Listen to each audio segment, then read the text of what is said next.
Bienvenidos a esta nueva emisión de su noticiero NotiCesle, el noticiero del Centro de Servicios Laborales Especializados, que lleva a ustedes la información más relevante en cuanto a los temas que conciernen a las y los trabajadores. Recuerden que en CESLE nos especializamos en temas de seguridad social y derecho laboral. Los invitamos a dar me gusta y compartir el contenido que en CESLE creamos para ustedes, además de suscribirse a nuestros canales de comunicación y redes sociales.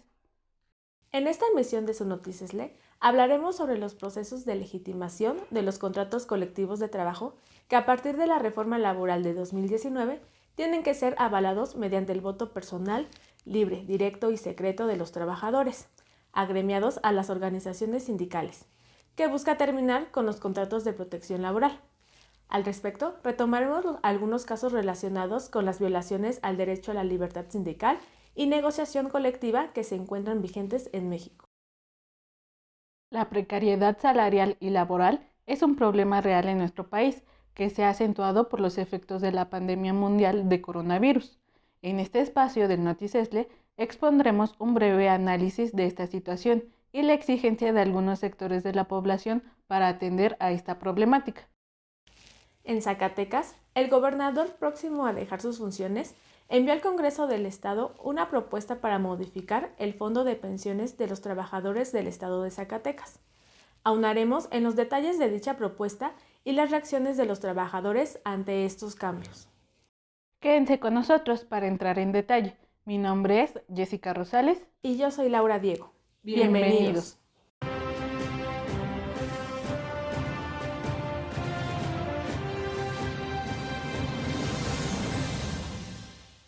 2 años después de la entrada en vigor de la reforma laboral, el número de contratos colectivos legitimados por los trabajadores no alcanza el 1% del cumplimiento de este proceso, ya que de 500,000 expedientes, solo 1,297 han sido avalados por los trabajadores. Este proceso de legitimación anteriormente era realizado por la Secretaría de Trabajo. Sin embargo, a partir del 1 de mayo, el Centro Federal de Conciliación y Registro Laboral asumió la responsabilidad en todo el país. Un caso que se ha convertido representativo de este proceso es el de General Motors en Silao, Guanajuato, en donde la consulta que se llevó a cabo el 20 y 21 de abril para legitimar el contrato fue anulada debido a las irregularidades que se presentaron, ya que no se entregó a los trabajadores una copia de su contrato colectivo. Además, hubo actos de violencia, intimidación y coacción para impedir el ejercicio del voto. Estos hechos propiciaron que se presentara la primera queja en contra de México en el TEMEC. Aunque la autoridad laboral fijó un plazo de 30 días para reponer el proceso y este tenía que haber realizado el 11 de mayo, el plazo se extendió al 20 de agosto, sin que hubiera algún exhorto o sanción por parte de la autoridad laboral hacia el sindicato Miguel Trujillo o la empresa. Ante esta situación, trabajadores activos y despedidos de la planta automotriz consideraron inverosímil la decisión de la autoridad laboral de otorgar un plazo más al sindicato, además de que no haya aplicado algún tipo de sanción, ya que además de las irregularidades presentadas durante la votación, después del hecho, el sindicato ha emprendido una campaña de intimidación y coacción del voto, aleccionando a los trabajadores sobre la posible salida de la empresa del país, ofreciendo bonos de 5,000 pesos y rifando 15 automóviles. En la primera consulta, el 51% de los votantes fueron en contra de legitimar el contrato colectivo, 47.39% a favor y 0.6% fueron votos nulos.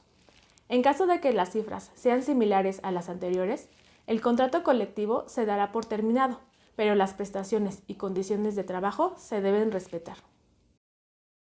En contraste, trabajadores del Seguro Social legitimaron su contrato laboral vigente en uno de los procesos más grandes en todo el país, al validar la permanencia del Sindicato Nacional de Trabajadores del Seguro Social, en donde se logró el 98% de la población de sus trabajadores para mantener su contrato. El padrón de agremiados es de 443,000, de ellos 380,192 fueron a favor, 6,759 en contra y 554 nulos. Al respecto, Arturo Olivares Cerda, secretario general del sindicato, se mostró orgulloso de que los trabajadores del Seguro Social hayan sido partícipes de la nueva cultura laboral en México, basada en darle al trabajador el protagonismo de ejercer sus derechos.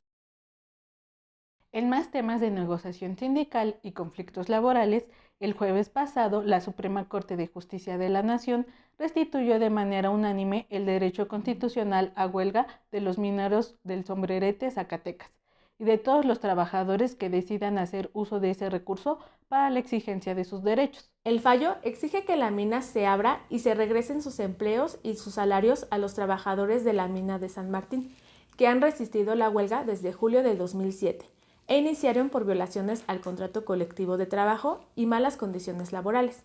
Además de que Grupo México desconoció a la dirigencia sindical local y nacional del sindicato minero liderado por Napoleón Gómez Urrutia.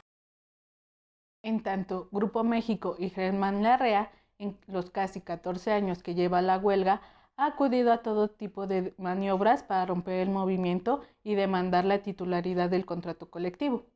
Con la resolución de la Suprema Corte de Justicia se ponen a salvo la titularidad del contrato colectivo y los salarios caídos en los 14 años de paro de labores y la huelga. Otro caso relacionado con el Sindicato de Mineros de la República Mexicana de Napoleón Gómez Urrutia es el de la mina Gold and Silver de Cozala en Sinaloa, cuyo conflicto comenzó en 2019, cuando los trabajadores no aguantaron más la situación de esclavitud en que los tenía la empresa, a través de un sindicato de la CTM, y decidieron afiliarse al gremio de Napoleón Gómez Urrutia. Tras esta decisión, hubo amenazas, represalias y despidió a los 14 líderes locales, por lo que el 26 de enero de 2020 estallaron la huelga. Además, la empresa trató de obstaculizar el reencuentro por la titularidad del contrato, y cuando meses después se llevó a cabo y lo ganó, el Sindicato Nacional amenazó con cerrar. Hoy en día existen 4 demandas del Sindicato Nacional sobre el reconocimiento de que es el titular del contrato colectivo de Cozala, la restitución de los 14 dirigentes ya que su despido fue político, el pago de los salarios caídos y el desistimiento de las demandas penales de la empresa en contra de los mineros. Estos conflictos sindicales han salido a la luz gracias al proceso de legitimación de los contratos colectivos. Nosotros seguiremos atentos a ellos y les invitamos a mantenerse informados con nosotros. En más temas laborales, en el mes de mayo de 2021, de acuerdo con datos de la Encuesta Nacional de Ocupación y Empleo, al primer trimestre del año, unos 2.3 millones de trabajadores tienen salarios por debajo del mínimo necesario para tener alimentación, educación, salud y vivienda, reducción de prestaciones laborales y protección social, así como la inexistencia de contratos escritos o contratación por tiempo definido versus indefinido.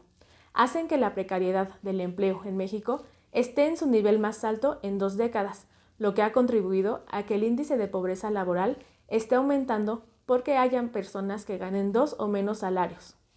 Asimismo, es mayor el porcentaje de mujeres que de hombres que ganan 2 o menos salarios mínimos.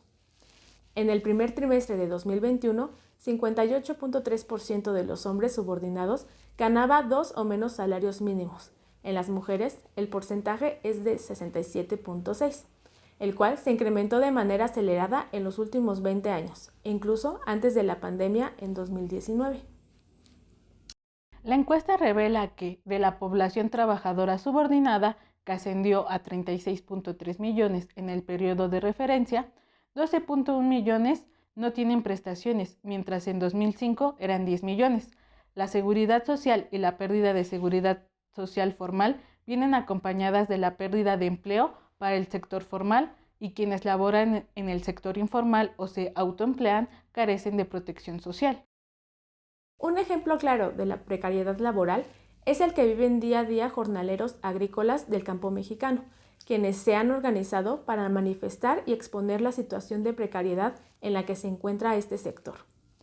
Aunque el establecimiento de un salario mínimo profesional para los jornaleros agrícolas en diciembre de 2020 fue un avance histórico para reconocer los derechos de esta población, el monto de 160 pesos en que quedó dicho índice es totalmente insuficiente para cubrir sus necesidades básicas, por lo que es necesario exigir que este monto, por lo menos, se duplique.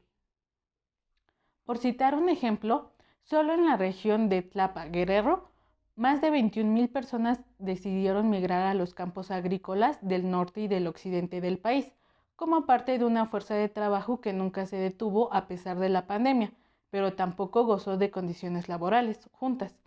Lamentablemente, por la parte patronal no ha habido una respuesta eficaz para garantizar la atención que se requiere para que los jornaleros sean prioritarios en la vacunación contra COVID-19.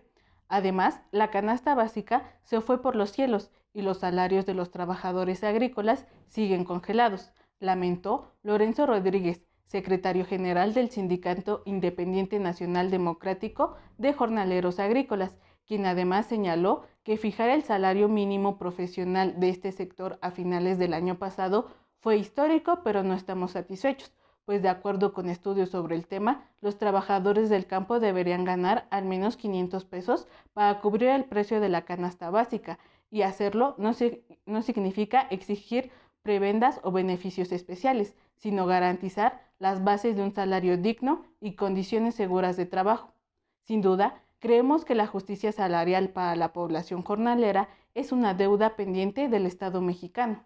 En más noticias sobre las exigencias de los trabajadores, con una protesta pacífica, cientos de maestros de la Coordinadora Nacional de Trabajadores de la Educación, el CENTE, y empleados activos y jubilados del gobierno estatal y municipios impidieron que este martes se diera entrada a la iniciativa de ley propuesta por el gobernador priista Alejandro Tello Cristema para modificar el fondo de pensiones del Instituto de Seguridad Social al servicio de los trabajadores del estado de Zacatecas y CETAC, que afectaría a más de 24,000 derechohabientes, pues aumentará las cuotas de 12 a 16%, así como la antigüedad para la jubilación y la vida laboral. El movimiento de trabajadores tendrá hasta el 15 de agosto la oportunidad de realizar sesiones de Parlamento abierto para someter a revisión, mejorar la propuesta, pero también impulsar la iniciativa de ley del instituto, que desde el Movimiento de Bases en Defensa del ICETAC presentaron 8 meses atrás y que fue enviada a la congeladora.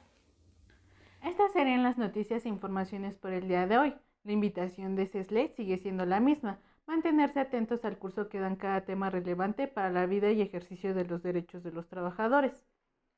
Los invitamos a nuestra próxima videoconferencia el día de mañana, martes 29 de junio, en punto de las 7 de la noche, en la que se expondrá el tema de recuperación de fondos de Afore.